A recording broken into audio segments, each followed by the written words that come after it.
လောကမှာသူများပြောစရာမလိုဘဲနဲ့သိတဲ့လူဟာ2မျိုးပဲရှိတယ်နော်ဖရာရဲ့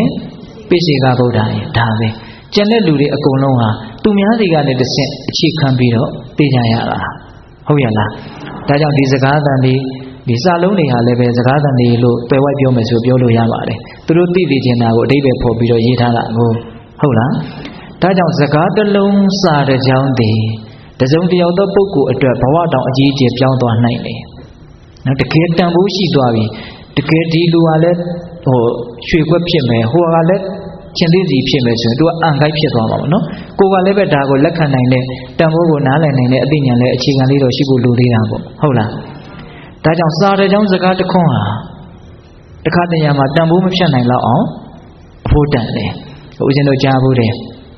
တခါကြီးတယောက်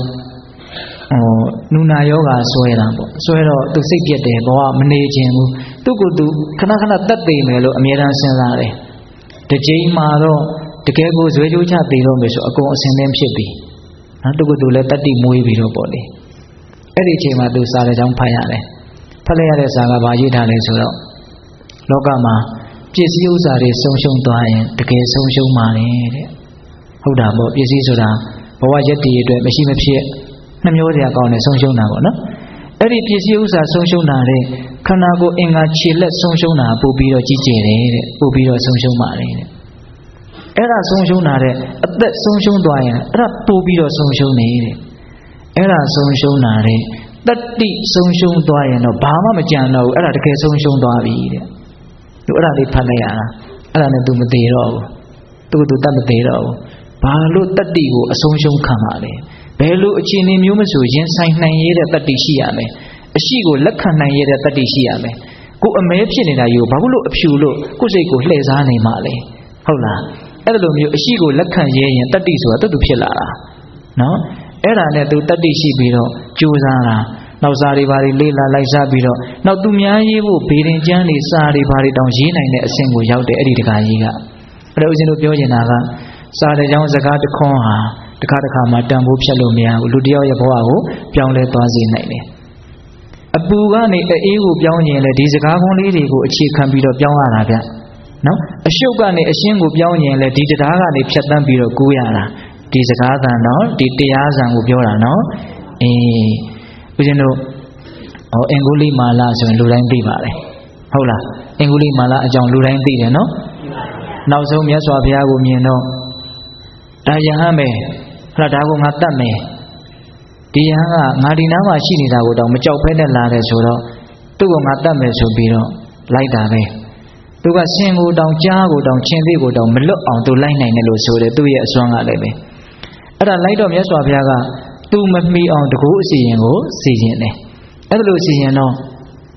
သူအော်တယ်ငါဆင်မြောင်ကိုတော့အမိဖမ်းနိုင်တယ်ကြားကိုတော့အမိဖမ်းနိုင်တယ်ဒီယဟန်ကိုငါဘာလို့အမိမဖမ်းနိုင်လဲအဲ့ဒါနဲ့မောလာတော့သူခဏရက်လိုက်တယ်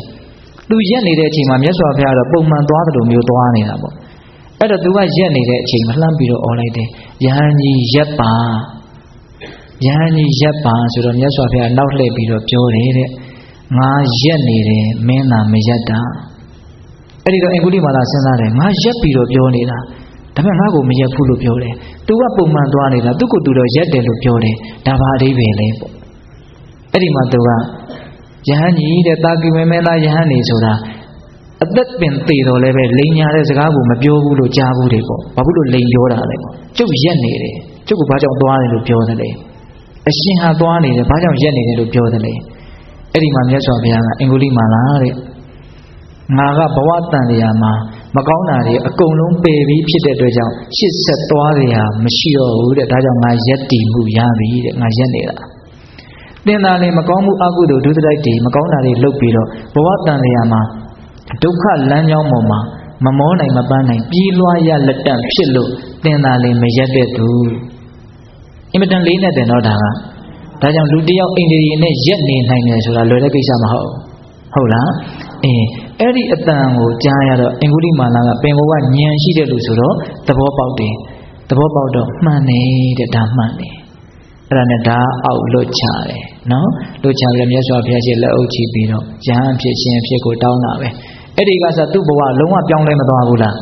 လုံးဝပြောင်းလဲသွားတာဟိုကဘယင်ကစစ်တပ်ချီပြီးတော့သူ့ကိုနှိမ်နှင်းဖို့အဲ့ဒီနေ့မှာပဲထွက်လာတာအဲ့ဒီနေ့မှာပဲကပ်ပြီးတော့သူယဟန်ဖြစ်တယ်အေဟိဘိက္ခုယဟန်ဖြစ်တယ်ထားပါတော့အင်္ဂုလိမာလာအကြောင်းပြောရင်ဆုံးမှာမဟုတ်ဘူးနော်အဲ့တော့ဦးဇင်းတို့ပြောနေတာကမြတ်စွာဘုရားဒီမှာသူ့ကိုပြောလိုက်တဲ့စကားအများကြီးလားမများဘူးနော်ငါရက်နေတယ်သင်သာမရက်တာသိဝင်သားတွေကလည်းကောင်းတယ်အဲ့ဒီစကားအတန်ကိုအကြောင်းပြုပြီးတော့သူအတိညာလင်းသွားတာအတိညာလည်းလင်းသွားတော့ရှစ်ဆက်ဘလို့သွားမလဲဆိုတာသူကောင်းကောင်းသိသွားတာပေါ့နော်ခုတကမတို့ဦးဇင်းတို့ပုရုဇဉ်တွေဆိုတာကအတိညာကအခါတိုင်းလင်းတာမဟုတ်ဘူးအဲ့တော့ကိုလျှောက်မဲ့လမ်းကိုကိုကောင်းကောင်းမြင်ရတာမဟုတ်ဘူးနော်ကိုလျှောက်မဲ့လမ်းကိုကိုကောင်းကောင်းမမြင်ရဘူးမမြင်ရတော့အလွဲတာတွေချော်တာတွေမျိုးမျိုးဖြစ်နိုင်တာပေါ့တင်ထားပါတော့အဲ့ဒါလိုမျိုးဘဝလမ်းကြောင်းကိုမတိမ်ဆောင်းသေးဖို့အတွက်အသိဉာဏ်တည်းဟူသောအလင်းရောင်ဟာမရှိမဖြစ်မလိုအပ်ဘူးလားလိုအပ်တယ်အဲ့ဒီအသိဉာဏ်တည်းဟူသောအလင်းရောင်ဒီတရားတန်တည်းဟူသောအတန်နဲ့ကင်းပြီးတော့မရနိုင်ဘူးဟုတ်ရဲ့လားဒါကြောင့်နားထောင်ဖို့ဘလောက်အရေးကြီးတယ်လဲဆိုတာပေါ်လာပြီနော်ဒါကြောင့်ပိဋကပေါင်းသူတော်ကောင်းတို့တန်ဖိုးရှိတဲ့လူတစ်ယောက်ဖြစ်ခြင်းနဲ့ဆိုရင်ပထမရှိရမယ့်အရေးအသွေးဒီမြတ်စွာဘုရားရဲ့တရားစကားတရားအတန်တရားအဓိပ္ပာယ်တွေကိုအများကြီးကြားဖို့နာဝရှိတဲ့လိမ္မာကျွမ်းကျင်တဲ့ပုဂ္ဂိုလ်ဖြစ်ရမယ်ဟုတ်ရဲ့လားအဲ့ဒါပထမအင်္ဂါရက်ဟုတ်လားဒါစင်ကြီးမှာရှိတဲ့ပထမအင်္ဂါရက်နဲ့နှိုင်းယှဉ်ပြီးတော့ပြောတာနော်နောက်စင်ကြီးမှာရှိရမယ့်ဒုတိယအင်္ဂါရက်တဲ့ဆက်သွားကြရအောင်ဒုတိယအင်္ဂါရက်ကမှတ်မိသေးလားပတ်ရဲဖြတ်ရဲတဲ့အစွမ်းရှိတယ်တစ်ဖက်ရန်သူတွေနဲ့ရင်ဆိုင်တိုက်ပွဲဆင်နွှဲလာတဲ့အခါမှာရန်သူကိုညှာတဲ့သဘောတူမရှိဘူးဟုတ်တာပေါ့ရန်သူကိုညှာရင်ရန်သူကကိုယ့်ကိုအသေးသက်သွားမှာပေါ့ရန်သူဆိုတာရဲ့အဓိပ္ပာယ်ကိုကမတတ်ရင်သူကတတ်မှာကိုကသူ့ကိုမနှိပ်စက်ရင်သူကကိုယ့်ကိုနှိပ်စက်မှာညှာလို့သူ့ကိုမရဘူးဒါသဘောတဘာဝဒီတိုင်းနဲ့ရှိတယ်အဲ့ဒီလိုပဲတဲ့တန်ဖိုးရှိတဲ့ယဟန်တစ်ပါးဂုဏ်နေနဲ့ထိုက်တဲ့ယဟန်တစ်ပါးဖြစ်ခြင်းနဲ့ဆိုရင်တတ်ရဲဖြတ်ရဲတဲ့တတ္တိရှိရမယ်တန်ဖိုးရှိတဲ့လူတစ်ယောက်ဖြစ်ခြင်းလည်းပဲတတ်ရဲဖြတ်ရဲတဲ့အစွမ်းရှိရမယ်ဘာတွေကိုတတ်ရမှာလဲအဲ့ဒါကိုမြတ်စွာဘုရားကတော့အဓိပ္ပာယ်ကွယ်ကွက်မှုကလေးနဲ့ပြောတာပေါ့နော်အဲ့ဒီလိုတဲ့တဲ့ဘာသာပြန်ပြောတော့ဘယ်လိုပြောထားလဲဆိုတော့ဣဒံဘိက္ခဝေဘိက္ခုဥပ္ပန္နံကာမဝိတကနာတိဝါတိတိပဇဟတိဝိနောတိတိဟနတိဗျန္တိကရောတိအနာဘာဝံကမေတိအဓိပ္ပာယ်ကဘာလဲဆိုတော့မိမိရဲ့တန်တန်မှာကာမဂုဏ်အာယုန်နဲ့ပတ်သက်ပြီးတော့လူချင်းမမောတဲ့အတွေးတွေကာမဝိတက်နော်အဲ့ဒီလိုကာမဝိတက်တွေဖြစ်လာရင်အဲ့ဒါကိုစိတ်ထဲမှာလက်မခံရဘူးတဲ့အဲ့ဒါကိုဖယ်နိုင်အောင်ကြိုးစားရမယ်အဲ့ဒါကိုခွာနိုင်အောင်ကြိုးစားရမယ်အဲ့ဒါကိုဖြစ်ပေါ်မလာအောင်တားဆီးရမယ်ကာမဝိတက်နောက်ပြီးတော့ဗျာပါဒဝိတက်တစ်ဖက်လူရဲ့ပုံမှာမကြည်မနှက်တဲ့စိတ်တွေအခြေခံပြီးတော့တွေးနေတာပေါ့ပြစ်မှားတဲ့သဘောတွေပေါ့နော်နောက်ဝိဟိန္ဒဝိတက်ညှင်းဆဲလိုတဲ့သဘောသူကြတော့ပြစ်မှားတဲ့စိတ်တွေမကဘူးသူ့ကိုဆင်းရဲအောင်ငါဘယ်လိုပြောလိုက်ရမလဲဘယ်လိုလုပ်လိုက်ရမလဲဆိုတဲ့အဆင့်ကိုသူကရောက်သွားပြီဝိဟိန္ဒဝိတက်ပေါ့နော်ဝိတက်ဘယ်နှမျိုးလဲ၃မျိုးအဲ့ဒီကာမဝိတက်ဗျာပါဒဝိတက်ဝိဟိန္ဒဝိတက်တွေဖြစ်ပေါ်လာလို့ရှိရင်မိမိတန်တမှာလက်သက်မခံဘဲနဲ့ဖယ်ရှားနိုင်အောင်ကြိုးစားခြင်းဒီပင်လေအဲ့ဒါတတ်ရဲဖြစ်ရဲတဲ့တတိတဲ့ဟုတ်လားဏိဂုံးကျုံမှာဟောထားသေးတယ်ဥပ္ပါနုပ္ပန္နံပါပကံအကုသလံဓမ္မနာတိဝါတိတိဖြစ်တိုင်းဖြစ်တိုင်းသောအကုသိုလ်မှန်သမျှလို့အဲ့ဒါလိုချုပ်ပြီးတော့ပြောသွားတာနော်ဒီဝိတက်၃ပါးတွေမကဘူးနော်ဘယ်လိုအကုသိုလ်မျိုးကိုမဆိုဖယ်ရှားရဲတဲ့ဖြစ်ပေါ်ခွင့်မပေးအောင်ကြိုးစားတဲ့အစွမ်းရှိရမယ်အဲ့ဒါဒီပင်လည်းတတ်ရဲဖြတ်ရဲတဲ့တတိပဲဘာဖြစ်လို့လဲဆိုတော့သူဟာယံသူဖြစ်နေလို့ဟုတ်ရဲ့လားကာမဝိတ္တဗျာပါဒဝိတ္တဝိဟိန္ဒဝိတ္တမကောင်းမှုအကုသိုလ်မှန်သမျှသည်တရားဓမ္မတို့ဥစဉ်တို့အတွက်အဲ့ဒါပါလေယံသူပဲယံသူဆိုလို့ရှိရင်ကိုယ့်ရဲ့ကောင်းကျိုးချမ်းသာကိုဆောင်ကျဉ်ပေးပါမလားမပေးဘူးကိုအကျိုးမဲ့ကိုဒုက္ခရောက်ဖို့ကိုဆင်းရဲဖို့ပဲသူကလုပ်မှာကိုနဲ့သူနဲ့ဟာအမြဲတမ်းဆန့်ကျင်ဘက်နေရာမှာရှိတယ်ကိုကကိုတိတ်ကောင်းစေခြင်းနဲ့ချမ်းသာစေခြင်းနဲ့သူတို့ကအဲ့ဒါနဲ့ကြောင်းမြန်အနေထားကိုရောက်အောင်ဖန်တီးလိုက်မယ်ဟုတ်လားအလိုဆန္ဒတွေကြီးလာမယ်ဆိုရင် ကိုဖြစ်ချင်တာကအဖြူဆိုရင်သူကအမဲလုပ်လိမ့်မယ်ဒါကြောင့်သူ့ကိုရန်သူနေရာမှာထားတာမကြည်နပ်မှုဒေါသတွေဖြစ်ပေါ်လာလို့ရှိရင်ကိုဖြစ်ချင်တာနဲ့ဆန့်ကျင်ဘက်ကိုအဲ့ဒီဒေါသကမဖြစ်ဖြစ်အောင်လုပ်လိုက်မယ်ဗျာကိုဖြစ်ချင်တာကဘာလဲအဲ့ဒါမဖြစ်အောင်လုပ်မှာပဲအဲ့ဒီဒေါသကဟုတ်လားအဲ့ဒါလိုပဲအကုသိုလ်မှန်သမျှသည်မိမိဖြစ်ချင်တဲ့ရချင်တဲ့ကောင်းကျိုးနဲ့ချမ်းသာကိုမရအောင်မိမိမရချင်တဲ့အကျိုးမဲ့တဲ့ဆင်းရဲကိုရအောင်သူတို့လုပ်လိုက်မယ်ဒါကြောင့်သူတို့ကိုအမိတ်တာမိတ်ဆွေမဟုတ်ဘူးအဲ့ဒါယန္တုတဲ့သပ္ပတ္တာအင်မတန်ကြောက်စရာကောင်းတဲ့ယန္တုတဲ့မြတ်စွာဘုရားဘုရင်တို့ဒေသနာတော်အသီးသီးမှာဟောထားတာတွေရှိပါတယ်ဒေသနာတော်တစ်ခုမှဆိုရင်ဘယ်လောက်ထိဟောထားလဲဆိုတော့ဘုရင်တို့ကောသလမင်းကြီးကမြတ်စွာဘုရားကိုလျှောက်တယ်ဗျအရှင်ဘုရားတဲ့ဘယ်လိုတရားတွေတန်တမိမိတန်တမှာဖြစ်လာပြီဆိုလို့ရှိရင်အကျိုးမဲ့မှာလဲစင်စင်ရဲရဲနေရမှာလဲမသက်မသာနေရမှာလဲတဲ့အဲ့လိုမေးတာပြီးတော့မြတ်စွာဘုရားကအလိုဆန္ဒတွေမိမိတန်တမှာဖြစ်လာရင်မကြည်နပ်မှုတွေမိမိတန်တမှာဖြစ်လာရင်တွေးဝေမိုင်မဲမှုတွေမိမိတန်တမှာဖြစ်လာရင်အဲ့ဒီပုဂ္ဂိုလ်ဟာတဲ့စင်စင်ရဲရဲနေရတော့မယ်မသက်မသာနေရတော့မယ်အကျိုးမဲ့ခြင်းတရားတွေနဲ့နေရတော့မယ်လို့ဟောပြီးတော့မြတ်စွာဘုရားဂါထာလေးတစ်ပုဒ်ဟောတယ်အဲ့ဒီဂါထာလေးကအဓိပ္ပာယ်အင်မတန်ကောင်းတယ်ဗျလောဘောဒေါသောဇမောဇပုရိတံပါပစေတတံဟိန္တံတိအတ္တတံကိုတာဒဇတာရံဝတံဖလံအဓိပ္ပာယ်ကဘာပြောတာလဲဆိုတော့ပုဂ္ဂိုလ်တဦးတယောက်ရဲ့တန်တမှာအလိုဆန္ဒတွေမကျေနပ်မှုတွေတွေးဝေမိုင်မဲမှုတွေဖြစ်လာပြီဆိုရင်တဲ့ဝါပင်ဟာဝါသီးတီးလိုက်ရတယ်လို့မျိုးအဲ့ဒီဝါသီးဟာအဲ့ဒီဝါပင်ကိုတတ်ဖို့အတွက်တီးတာဟုတ်ရလားပေတတိជីတတာဆိုတာလည်းကြားဦးတယ်နော်အဲ့ဒီအတီးအဲ့ဒီကိုဝင်ဒီသူတို့ကိုတတ်ဖို့ပဲအတ္တရုံမြင်းရဲ့ကိုဝင်ဒီအတ္တရုံမြင်းကိုတတ်ဖို့ပဲဟုတ်ရလားအဲ့ဒါလိုပဲဝါသီးကျူသီးအခွန်လျင်အနှစ်ရှိတဲ့အပင်လို့ပြောတယ်ကျူပင်ရဲ့အတိဟာလည်းကျူပင်ကိုတတ်ဖို့ငပြောပင်ရဲ့အတိဟာလည်းပဲငပြောပင်ကိုတတ်ဖို့အဲ့ဒါလိုပဲလောဘဒေါသမောဟအစရှိတဲ့အကုသိုလ်တရားတွေဖြစ်လာတာဆိုတာအဲ့ဒီတတ္တဝါကိုအသေးတတ်ဖို့အတွက်ဖြစ်လာတာတနည်းအားဖြင့်တော့သေသည်တီးတာပေါ့ဟုတ်လားဒါပေမဲ့စဉ်းစားတရားတစ်ခုတော့ရှိတယ်ဒီစကားကလေးလေးနက်နက်ရှင်းပြမယ်ဆိုရင်ရှင်းတရားတွေရှိတယ်တရားဓမ္မတို့ဦးဇင်းတို့တွေဒီမှာလောဘဒေါသမောဟကတော့ဖြစ်နေတာပဲဒါပေမဲ့ဒီပြောတော့အခုငုတ်တုတ်သွားလာပြော့ဆိုနေတာမသေးပါလားမေးတယ်မရှိဘူးလားရှိတယ်သိတယ်ဆိုတာ2မျိုးရှိတယ်ဗျဟုတ်လားတုံငနဲ့လဲပြီးတော့အသက်ထွက်သွားတဲ့သိခြင်းက1မျိုးပေါ့ဗျအဲ့ဒါကတော့လူတိုင်းသိတာပေါ့နော်နောက်ထပ်သိခြင်း1မျိုးရှိသေးတယ်အဲ့ဒါကဘာလဲဆိုတော့သူတော်ကောင်းသက်သိတာပြီးတယ်ဘာသိတယ်သူတော်ကောင်းသက်သိတာသူတော်ကောင်းကြီးရဲ့အသက်ဆိုတာဘာလဲဆိုလို့ရှိရင်ဟိရိဩတ္တပမကောင်းတာလုပ်ရမှာပြောရမှာတွေးရမှာကိုရှက်တဲ့သဘောဒါရှက်เสียလို့သူနားလေတယ်ဟုတ်လားမကောင်းတာလုပ်ရမှာပြောရမှာတွေးရမှာကိုကြောက်တဲ့သဘောဒါဟာနောက်တစ်ချိန်မှာဆင်းရဲဒုက္ခကိုဖြစ်စေမှာဖြစ်တဲ့အတွက်ကြောင့်ဒါကြောက်เสียလို့လက်ခံတယ်အဲ့ဒါလို့ရှက်တဲ့သဘောကြောက်တဲ့သဘောကိုသူတော်ကောင်းတို့ရဲ့အသက်လို့ခေါ်တယ်နော်အလိုဆန္ဒတွေဖြစ်လာပြီမကျေနပ်မှုတွေဒေါသတွေဖြစ်လာပြီဆိုရင်အဲ့ဒီသူတော်ကောင်းသက်တည်တော့တာပဲပြီးတဲ့ဒေါသဖြစ်လာရင်မဟုတ်တာတွေပြောဖို့ရှက်သေးလားမရှက်တော့ဘူးပြောရဲတယ်တော့လူကြားထဲလည်းပြောရဲတယ်တော့ဟုတ်လားအရှက်မဲ့သွားပြီဘာဖြစ်လို့အရှက်မဲ့သွားတော့ဒေါသတွေကြီးတာဟုတ်လောဘတွေကြီးရင်ကိုအရှက်မမဲ့ဘူးလားမဲ့လေပို့လို့တောင်မဲ့တတ်သေးတယ်ဗျလောဘသိကြီးတဲ့လူကဟုတ်လားနော်တဘာဝကြမှမကြမှမစင်သားတော့ဘူးအတင်းနင်းကန်ပြီးတော့စွတ်ပြီးတော့ရကျင်နေတော့တာလေဟုတ်လားအဲ့ဒီတော့လောဘဒေါသတွေဖြစ်လာရင်သူတော်ကောင်းတက်သေးတယ်ဆိုတာရှင်းတယ်မို့လား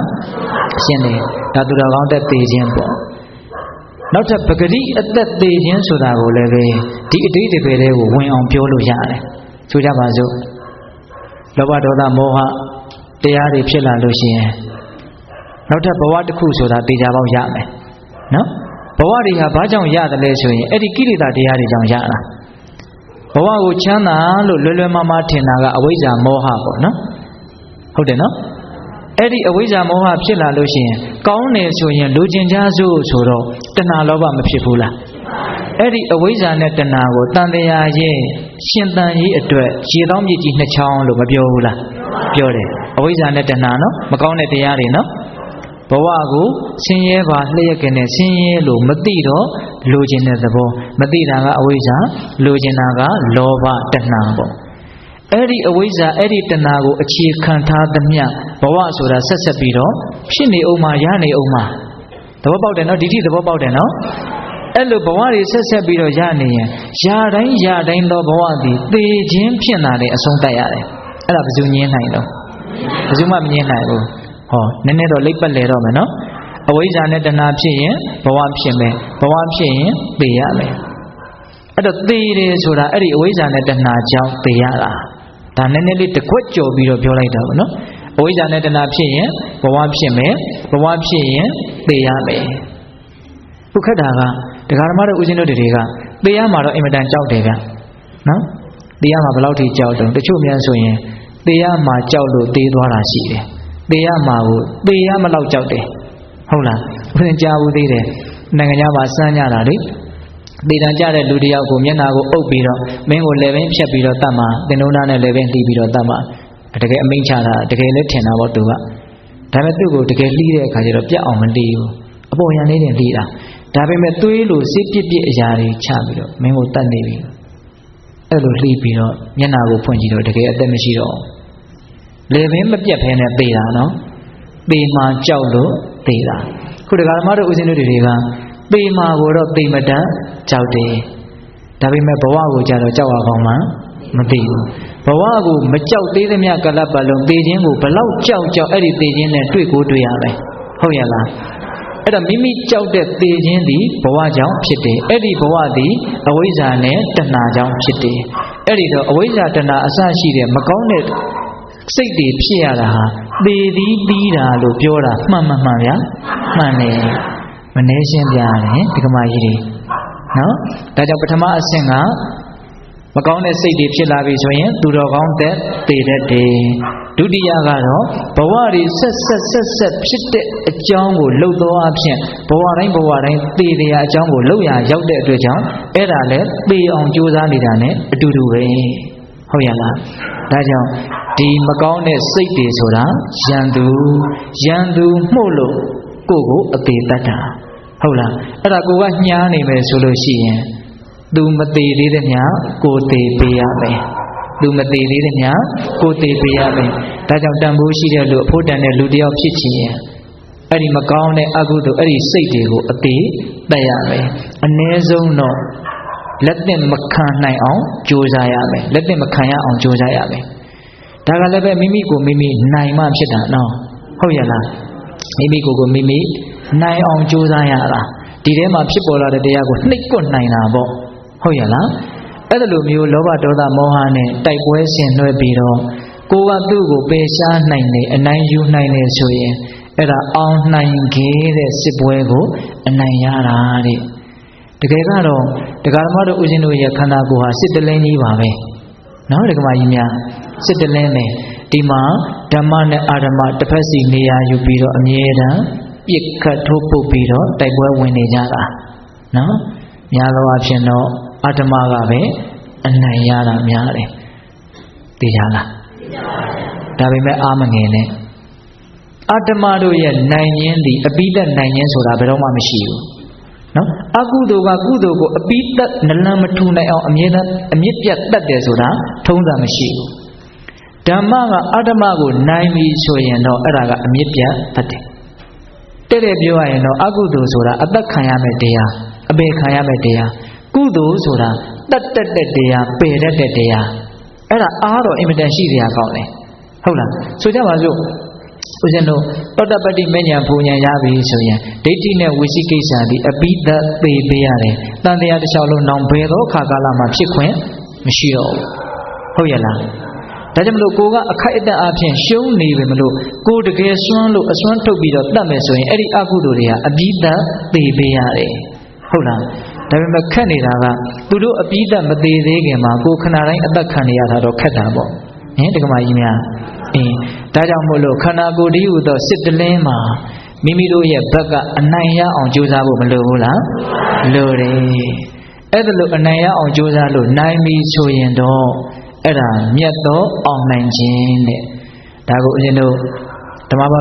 ပဒပါဠိတော်မှာမြတ်စွာဘုရားဟောထားတာလေးရှိတယ်ယောတဟတံတဟသေနသင်္ကာမေမာနုတေစီနေဧကင်္စာစေယမတ္တနာသဝေသင်္ကာမသုတ္တမောယောအကျင့်ပုဂ္ဂိုလ်သည်မာနုတေလူတို့ကိုတဟတံတဟသေနတသံအရေးအတွက်ရှိသောမာနုတေလူတို့ကိုဇိနေအနိုင်ရရာ၏အောင်မြင်ရာ၏လူတယောက်စွမ်းလွန်လို့လူပေါင်းတသန်းကိုသူတယောက်ထဲနဲ့နိုင်နေစစ်မြေပြင်မှာလူတသန်းကိုသူတယောက်ထဲနဲ့နိုင်နေဒါကတယောက်ပေါ့နော်နောက်တယောက်ကတော့အဲ့လိုမဟုတ်ဧကင်္စဇေယမတ္တနာဧကင်္စဇေယမတ္တနာအတ္တနာမိမိကိုယ်ကိုဧကံတစ်ချိန်မျှဇေယံအောင်နိုင်ရာ၏ကိုတစ်ချိန်လောက်ပဲနိုင်လိုက်တယ်လူတယောက်ကတော့နော်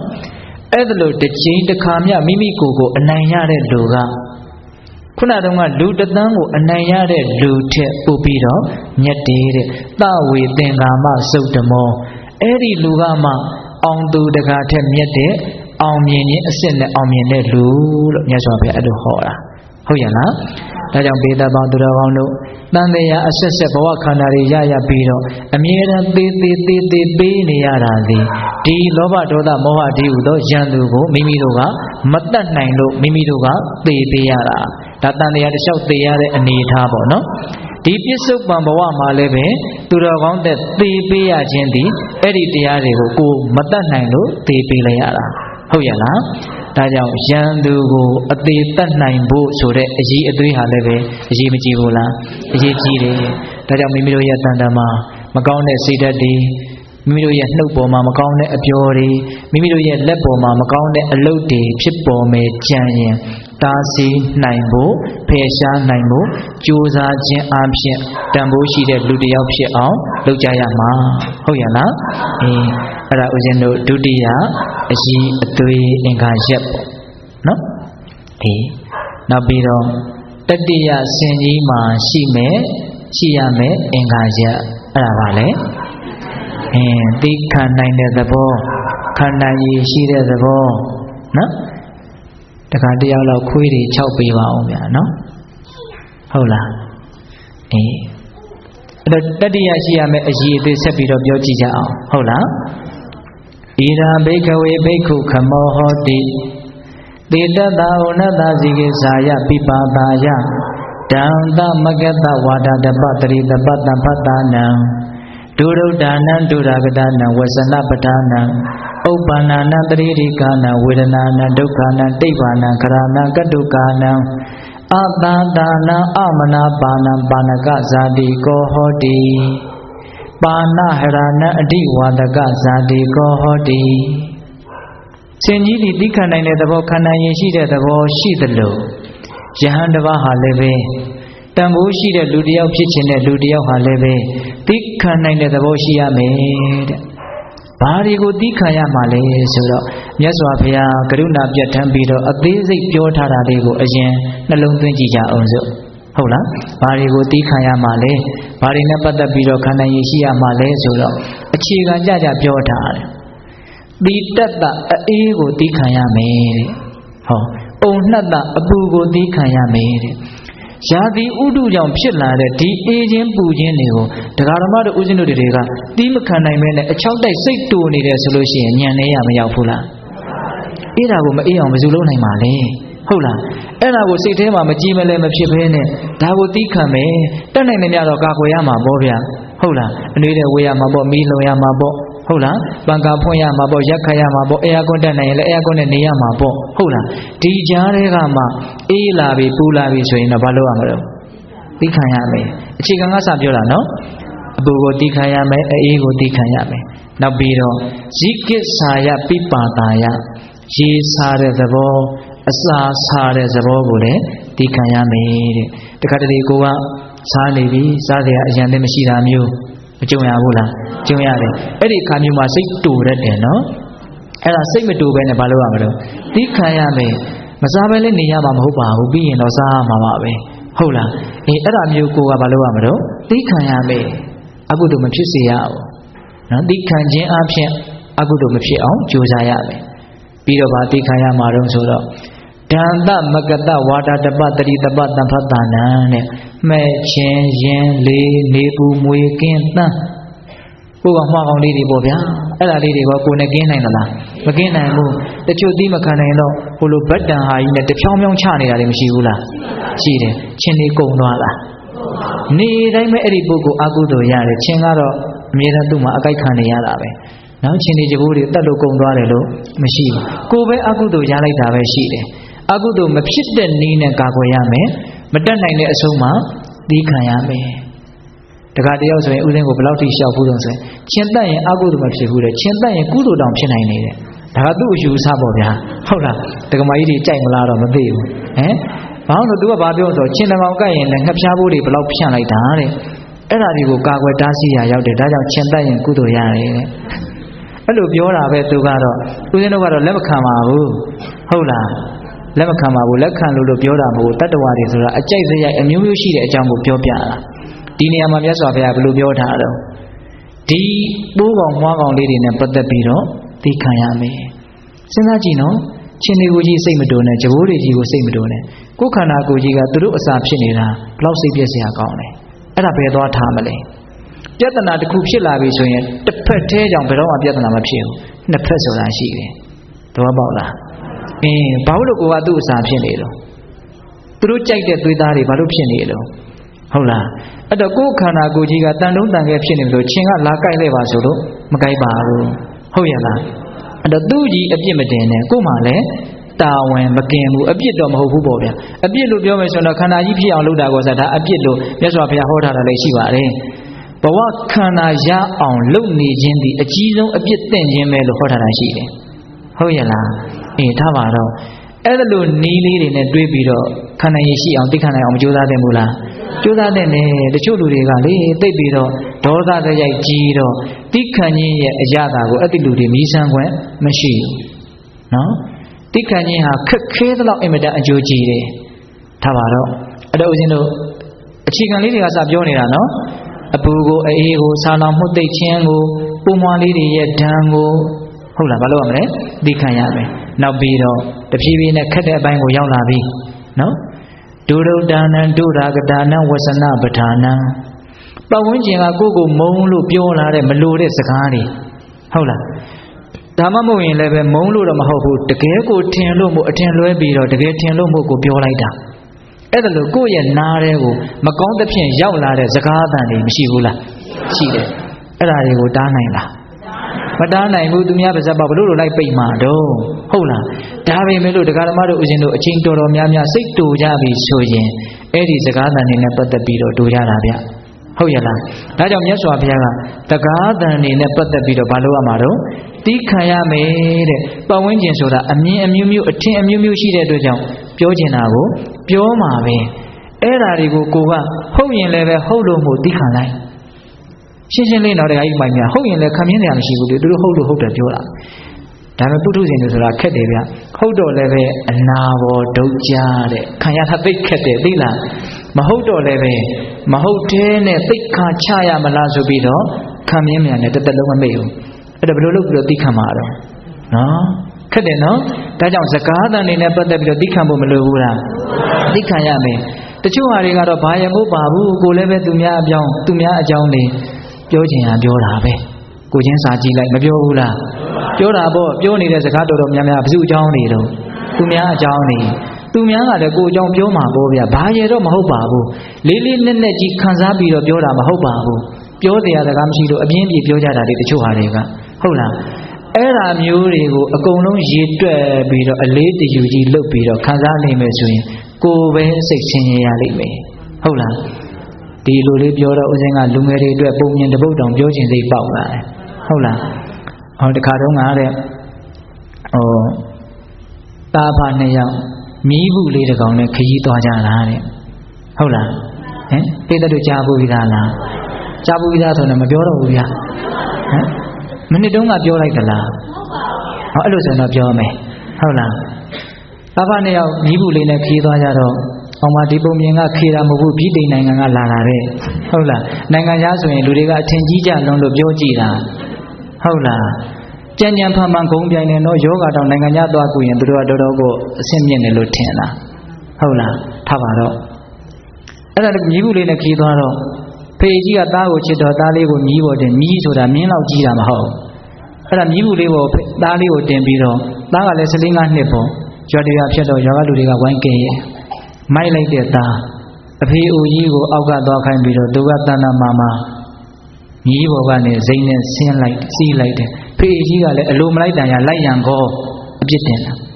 အဲ့ဒါနဲ့ရွာကထွက်ပြီးဆိုသားဖနှစ်ယောက်ကင်နာသားကြီးမင်းမြည်ပေါ်စီးတာတော့အဆင်မပြေဘူးလူတွေကအပြစ်တင်တယ်အဲ့တော့နောက်တရားဖြတ်ရင်တော့အဖေမြည်ပေါ်ကစီးမယ်သားရှိကဆွဲအဲ့ဒါနဲ့နောက်တရားဖြတ်တော့လူတွေကပြောကြပြန်နေတဲ့တနာကျင်နာမှုမရှိတဲ့ဖေကြီးပဲသားကလေးကိုရှေ့ကနေဆွဲခိုင်းတော့သူကမြည်ပေါ်ကစီးတယ်ဟုတ်လားအဲ့ဒါနဲ့ရွာထွက်တော့သားဖနှစ်ယောက်တိုင်ပင်ရပြန်ပြီမင်းစီးတာလည်းအဆင်မပြေဘူးကွာငါစီးတာလည်းအဆင်မပြေဘူးကွာအဲ့ဒီတော့နောက်တရားဆိုလို့ရှိရင်တော့တို့သားဖနှစ်ယောက်စလုံးတက်ပြီးတော့စီးရစို့ဆိုပြီးတော့သားဖနှစ်ယောက်တို့မြည်လေးပေါ်တက်ပြီးတော့စီးပြီးတော့သွားတာအဲ့တော့ရွာကလူတွေက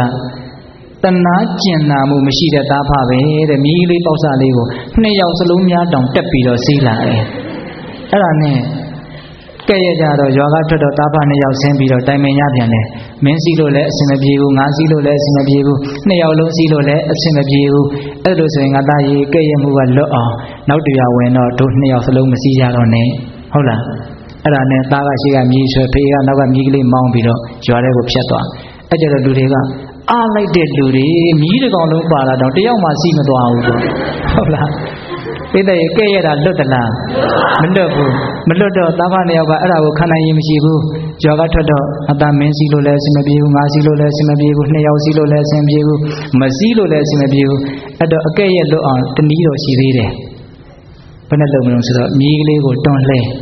ခြေတော်နဲ့ချောင်းလက်နဲ့ချောင်းကိုကျိုးနဲ့စုပ်ချီဟုတ်လားချီပြီးတော့အဲ့ဒါကိုအောက်ကဝလုံးအရှိကြီးနဲ့ထိုးပြီးတော့အသားဖနှစ်ယောက်ထမ်းသွားတယ်တဲ့ဟုတ်လားအဲ့ဒီကြတော့မှလူတွေကလက်ခုပ်လက်ဝါးတိပြီးတော့အယူတွေအဲ့တော့စကားတန်တွေကိုပိဿပေါင်းတော်ကောင်းတို့အမြဲတမ်းနားဆိုင်နေမယ်ဆိုရင်ကိုအယူဖြစ်တတ်တယ်သိလားဟုတ်လားအဲ့တော့ဦးဇင်းတို့ပြောချင်တာကသူများပါဇက်ပေါက်ဆိုတာပိတ်လို့မရပါဘူးဟုတ်ရင်လည်းဟုတ်လို့မို့သိခံလိုက်မဟုတ်ရင်လည်းပဲမဟုတ်လို့မို့နားစရာမလိုပါဘူးသူများပြောတဲ့စကားကြောင့်တော့ကို့မှာဘာမှတကယ်တမ်းကထိခိုက်မသွားဘူးကိုယ့်ကိုယ်ခံစားတာတော့မတတ်နိုင်ဘူးတဲ့ပြောရရင်တော့ချင်းကြိုက်တဲ့လောက်တော့မနာဘူးဒါပေမဲ့လူတွေကခက်တယ်နော်ဒုံနဲ့ရိုက်တာတဲ့ခံရခက်တယ်တချို့ဆိုတစ်သက်လုံးမမေ့ဘူးဟုတ်လားတချို့ဆိုစကားတစ်ခွန်းအတွက်နဲ့တစ်သက်လုံးမမေ့ဘူးနော်ထားပါတော့အဲ့တော့သိခံရမဲ့အားတွေကမိတ်မပြည့်နဲ့နော်ဒါအစဉ်ဆက်သွားနေတာနောက်ပြီးတော့ဘာတွေသိခံရမှာတော့အရေးကြီးအဲ့ဒါကတော့လေးနဲ့တဲ့သဘောကိုရောက်လာပြီဥပ္ပန္နန္တတတိရိကာနံဝေဒနာနံတိဗ္ဗာနံခရာနံကတုကာနံအတာဒါနံအမနာပါဏံပါဏပါဏကဟရဏံအဓိဝါဒကဇာတိကောဟောတိခန္ဓာကိုယ်ကြီးပေါ်ကနေဖြစ်ပေါ်လာတဲ့ပေါက်ဖွာလာတဲ့ဝေဒနာတွေကိုသိခံရမယ်တဲ့ဟောဒီခန္ဓာကိုယ်ကြီးကဒကာဓမ္မတို့ဥကျဉ်တို့တွေကိုအမြဲတမ်းနှိမ့်ဆက်နေတာဗျအခုနှိမ့်ဆက်နေတာလေးကပေါ့ပေါ့လေးရှိသေးတယ်ဒါကသူကအချက်ပြယုံကလေးလောက်ဒီလိုရှိတယ်ဆိုတာလေးကိုပြယုံလေးလောက်ရှိသေးတယ်တစ်ချိန်ချိန်မှာဘယ်လောက်ထိပြင်းထန်လာမလဲဆိုရင်အတ္တတဏ္ဍလုံးဝตาရပွဲမကောင်းနဲ့အမနာပါဏစိတ်ထဲမှာလုံးဝမခံနိုင်နဲ့နော်ပါဏဟရဏအသက်ကိုတောင်နှုတ်ယူသွားနိုင်တဲ့ယောဂဝေဒနာတွေတရားပေါက်ဖြစ်လာပါနော်တခါကြီးဒီမကြီးများဘယ်ကနေဖြစ်လာပါတော့ဒီခန္ဓာကိုယ်ကနေဖြစ်လာပါအဲ့ဒါဘယ်သူမှမတားနိုင်ဘူးမြတ်စွာဘုရားလည်းမတားနိုင်ဘူးကိုမျက်နှိုးလုံးလို့ရကျင်လုံးလို့ရအောင်လှုပ်ထားတဲ့ခန္ဓာကိုယ်ကြီးကနေပေါက်ဖွာလာတာဟုတ်ရဲ့လားဘယ်သူကမှကိုယ့်ကိုအတင်းအကျပ်ပေးထားတာမဟုတ်အဲ့တော့ဒကာဓမ္မတို့ဦးဇင်းတို့ခန္ဓာကိုယ်ဆိုတာကနှစ်ပေါင်းများစွာခိုင်းလာတဲ့မောင်းလာတဲ့စက်တလုံးလိုချွေရင်းချက်တွေကတဖြည်းဖြည်းနဲ့ဘာဖြစ်လာမလို့များလာတယ်အဲ့ဒီချွေရင်းချက်တွေများလာလေအဲ့ဒီချွေရင်းချက်တွေကကျုပ်တို့ချွေရင်းနေပါပြီဆိုတာကိုဝေဒနာတရက်အနေနဲ့ခန္ဓာကိုယ်ကိုအသိပေးတာပါပဲတကယ်တမ်းကတော့ဟုတ်ရလားနော်အမြဲတမ်းသူတို့အလုံးလုံးနေတာနော်ဆိုကြပါစို့ဦးဇင်းတို့ဒီနှလုံးဆိုလို့ရှိရင်1မိနစ်တွင်မှာအကြိမ်ပေါင်းများစွာသူညှစ်ပြီးတော့သွေးကနေတဆင့်ခန္ဓာကိုယ်အင်္ဂါအစိတ်ပိုင်းအသီးသီးကိုအာဟာရနဲ့အောက်ဆီဂျင်ဓာတ်တွေရအောင်သူဘာလုပ်နေရတော့အမြဲတမ်းပို့နေရတဲ့ဒီနှလုံးလေးကကိုကအိတ်အောင်တောင်မှသူကတော့ဒီလိုညှစ်ချေရှုပ်ရည်နဲ့သူအမြဲတမ်းဘာလုပ်နေတော့အလုပ်လုပ်နေရတယ်။နောက်သူပင်ပန်းလာပြီတကယ်တမ်းကတော့ဒီအဆုပ် နော်ဒီထဲမှာရှိတဲ့ကာဗွန်ဒိုင်အောက်ဆိုဒ်တွေအန်ရရှိမှဆိုလို့ပြင်မဲ့ထုတ်ဖို့လိုတယ်လိုအပ်တဲ့အောက်ဆီဂျင်ဓာတ်ကိုရအောင်သူလုပ်ဖို့လိုတယ်အဲ့ဒီတော့သူကလည်းအမြဲတမ်းလေအိတ်ကလေးတွေတန်ပေါင်းရာချီပြီးတော့မရှိဘူးလားကြည့်တယ်အဲ့ဒါဘာလို့လဲတော့အမြဲတမ်းအလုံးလုံးနေတယ်ဘယ်အင်္ဂါအစိတ်အပိုင်းကမှနားနေရတယ်လို့မရှိဘူးတကယ်တမ်းကတော့တရားဓမ္မတို့ဦးဇင်းတို့ကတော့အိတ်လိုက်ပြီဆိုရင်နားတယ်လို့အောင်းမိတာသူတို့ကအထက်တွေကနေမရက်မနာဘာလို့နေရတော့အလုံးလုံးနေရတယ်အမြဲတမ်းကြီးလုံနေမှတော့အင်ဂျင်စက်တစ်လုံးမရက်ဖဲနဲ့၄-၅ရက်မောင်းကြည့်ဘလို့နေမလဲစဉ်းစားကြည့်နော်အဲ့ဒါလိုပဲတရားဓမ္မတို့ရဲ့ခန္ဓာဟာပျက်စီးခြင်းစီကိုရှေ့ရှုပြီးတော့ဝေဒနာတွေကိုတေချာပေါက်ခံစားရဖို့လမ်းကိုဘာလို့နေတော့တွန်းပို့နေတာအဲ့ဒါလိုမျိုးဝေဒနာတွေဖြစ်လာပြီဆိုရင်ငါခံနိုင်ရရှိပါမလားအခုတည်းကစစဉ်းစားထားဖို့လိုတယ်လို့ထင်တယ်နော်ဒါလက်တွေ့လည်းအင်မတန်ကြပါတယ်စိတ်ကူးရင်တာမဟုတ်ဘူးနော်လူတွေကဘလို့ဟာမျိုးစဉ်းစားလဲဆိုတော့ငါကြီးလာလို့ရှိရင်ဘလို့မြဲနေမှာလဲစားရမယ်တောက်ရမယ်မြန်ဖြစ်မှာလားဒုက္ခတွေမြန်ရောက်မှာလားလို့အနာဂတ်ရေးကိုတွေးပြီးတော့ပူကြတယ်ပူသည့်အားလျော်စွာလည်းပဲကာကွယ်မှုရအောင်အမျိုးမျိုးရှာကြံပြီးတော့လုပ်ကြတယ်ဟုတ်လားဒီအကြောင်းလေးကိုထည့်ပြီးတော့စဉ်းစားသင့်တယ်ငါလာမယ့်အနာဂတ်မှာတေချာပေါက်ဒုက္ခဝေဒနာတွေနဲ့ငါရင်ဆိုင်ရမှာအဲ့ဒီအချိန်မှာငါစိတ်ထဲမှာပြေလည်အောင်ရင်ဆိုင်နိုင်တဲ့အရေးတွေရှိပြီလားဆိုတာလေးစဉ်းစားဖို့လိုတယ်ဟုတ်လားဒါကြောင့်ဝေဒနာတွေရဲ့အကြောင်းကိုကောင်းကောင်းနားလည်အောင်အခုတည်းကစလေ့လာဖို့လိုတယ်စူးစမ်းဖို့လိုတယ်အတွေ့အကြုံရှိဖို့လိုတယ်ဝေဒနာဆိုတာဘာလဲနော်ကြောက်เสียရလားတကယ်ခံရခက်သလားဝေဒနာနဲ့ပတ်သက်ပြီးတော့လိမ္မာကျွမ်းကျင်ဖို့အင်မတန်လိုတယ်နော်ဝေဒနာနုပဒနာကမ္မထံစီးပြန်ဖို့လိုတယ်ဟုတ်လားဘလောက်ပဲဆင်းရဲအဲ့ဒီဆင်းရဲတဲ့တရားတွေကတလစက်ပြည့်စည်နေတာအဲ့ဒါကိုသိဖို့အင်မတန်လိုတယ်အဲ့ဒါဒုက္ခဝေဒနာနဲ့တွေ့လို့ရှိရင်ခံနိုင်ရရှိအောင်အဲ့ဒီအတိကကိုယ့်ကိုလမ်းပြသွားမှာဟုတ်ရဲ့လားဒါကြောင့်တရားဓမ္မတို့ဝေဒနာနုပဒနာကမ္မထံစီးပြန်ဖို့လိုတယ်နော်ခံစားချက်တွေကိုလိမ္မာကျွမ်းကျင်ထားဖို့လိုတယ်နော်အတွေ့အကြုံအများကြီးရှိဖို့လိုတယ်နော်ဝေဒနာနဲ့ပတ်သက်ပြီးတော့နော်အဲ့ဒါလိုမျိုးဝေဒနာတွေကျုံလာရင်ခံနိုင်ရရှိအောင်ဒီခံတဲ့အလေးချင်းကိုမွေးရမယ်တဲ့မြတ်စွာဘုရားကဟုတ်ရဲ့လားဦးဇင်းတို့ဒီခံခြင်းဆိုတာတွေနဲ့ပတ်သက်ပြီးတော့တော်တော်စုံစုံပြောလိုက်တယ်နော်ဒီခံတယ်ဆိုတာသူတော်ကောင်းတွေရဲ့အလေးအလာသူတော်ကောင်းတွေရဲ့ဓမ္မတာဦးဇင်းတို့ပိဋကပေါင်းသူတော်ကောင်းတို့ဒီခံခြင်းတရားနဲ့ဒီခံစရာနဲ့ကျုံလာရင်ဒီခံခြင်းစိတ်တွေဖြစ်လာအောင်ဟိုအားမွေးဖို့အတွက်နီးပြီးလမ်းပြပုဂ္ဂိုလ်တယောက်ရဲ့အကြောင်းကိုနည်းနည်းပြောပြခြင်းတယ်နော်တချို့လည်းပဲကြားဘူးကောင်းကြားဘူးလိမ့်မယ်မြတ်စွာဘုရားရဲ့လက်ထက်ကရှင်ပုံနာဆိုတာရှိတယ်ဗျနော်ပုံနောဝါဒတုတ်တန်ဆိုပြီးတော့သူ့အကြောင်းကိုတခါတည်းမှတ်တမ်းတင်ထားတာအဲ့ဒီရှင်ပုံနာကတနေ့တော့မြတ်စွာဘုရားစီလာပြီးတော့မြတ်စွာဘုရားစီကိုကမ္မထံတရားလာတောင်းတယ်ကမ္မထံတရားအချင်းချုပ်ဟောပါဗျာပြီးရင်တပည့်တော်သူနာပရဒတိုင်းကိုသာသနာပြုကြမယ်အဲ့တော့မြတ်စွာဘုရားသူ့ကိုကမ္မထံတရားအတူချုပ်ဟောပြီးတော့မြတ်စွာဘုရားကဘုရားကတုတ်တန်လေးကိုအနှစ်ချုပ်ပြောတာနော်จิตသားပုံနာတဲ့အဲ့ဒီသူနာပရဒတိုင်းသားတွေဟာအင်မတန်ကြမ်းတမ်းနေတဲ့မင်းသွားလို့ဖြစ်ပါမလားမင်းသိခံနိုင်တဲ့အစွမ်းတွေအများကြီးရှိမှသွားလို့ရမယ်ဆိုတဲ့အဓိပ္ပာယ်ပေါ့အဲ့တော့တကယ်လို့များမင်းကိုသူနာပရဒတိုင်းသားတွေကဆဲကြပြီဆိုကြပြီဆိုရင်မင်းဘယ်လိုလုပ်မလဲတဲ့မြတ်စွာဘုရားတဲ့သူတို့ကတပည့်တော်ကိုဆဲမယ်ဆူမယ်ကဲ့ရဲ့မယ်ရှုံချမယ်ဆိုရင်တပည့်တော်ကိုလိုစဉ်းစားမယ်တဲ့ဘယ်လိုစဉ်းစားမှလဲဆိုတော့သူနာပရဒတိုင်းသားတွေဟာတော်ကြပါပြီတဲ့ငါ့ကိုဆဲယုံတာဆဲတာလက်နဲ့မပုတ်ခတ်ကြဘူးမထိုးကြဘူးလို့အဲ့ဒါလိုစဉ်းစားပြီးတော့တပည့်တော်သိခံပါမယ်တဲ့ဒါသူစိတ်ထဲကသူပြောနေတာနော်အဲ့ဒီလိုပြောတော့မြတ်စွာဘုရားကကဲသူနာပရဒတိုင်းသားတွေကတဲ့သင်္ချစ်သားကိုဆဲယုံညမကပဲနဲ့လက်သီးနဲ့ထိုးကြပြီးပုတ်ကြပြီးခတ်ကြပြီးလက်နဲ့ကိုယ်ဒီလက်ရောက်စော်ကားပြီးဆိုရင်သင်ဘယ်လိုလုပ်မလဲတဲ့အဲ့ဒီတော့ရှင်ဘုရားကဘာပြောတုံးဆိုတော့မြတ်စွာဘုရားတဲ့အဲ့ဒါလိုလက်နဲ့ပုတ်ခတ်ပြီးဆိုရင်တပည့်တော်စဉ်းစားမယ်ဖေ။